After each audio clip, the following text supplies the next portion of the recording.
हामी चाहिँ आज यसो घुम्न निस्केका छौँ। तपाईहरुसँग यसो गफगाफ गर्नको लागि म यहाँ चाहिँ भिडियोमा आएको छु। अब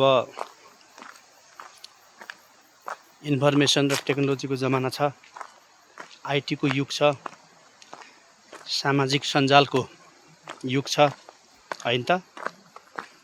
अब आफ्नो पेशा व्यवसाय र जिम्मेवारीलाई चाहिँ अगाडि बढाउँदै सामाजिक सञ्जालमा एक्टिभ हुनेहरुका लागि नयाँ अवसरहरू आएका छन्। यो अवसर सबैका लागि हो, हाम्रा लागि पनि हो र यो अवसरको सदुपयोग तपाईहरु पनि गर्दै हुनुहुन्छ होला। हाम्रा भिडियो फोटो पोस्टहरु हेर्दा पनि तपाईहरुलाई त्यस्तो महसुस हुँदो हो। सहकार्यबाट नै हामी टुङ्गोमा पुग्छौं, सहकार्यबाट नै हामी चाहिँ गन्तव्यमा पुग्छौं भन्ने कुरा सबैलाई थाहा छ। त्यसकारण फेसबुकमा म यो पोस्ट लगाउँछु त्यो तपाईहरुलाई थाहा छ। त्यसैले मेरो पोस्ट देख्नुभएका मेरा प्रिय साथीहरु, फलोवर्सहरु सबैलाई चाहिँ मेरो फेसबुक प्रोफाइलमा जोडिन लाइक शेयर कमेन्ट गरी सहयोग गर्नको लागि म हार्दिक अनुरोध गर्दछु।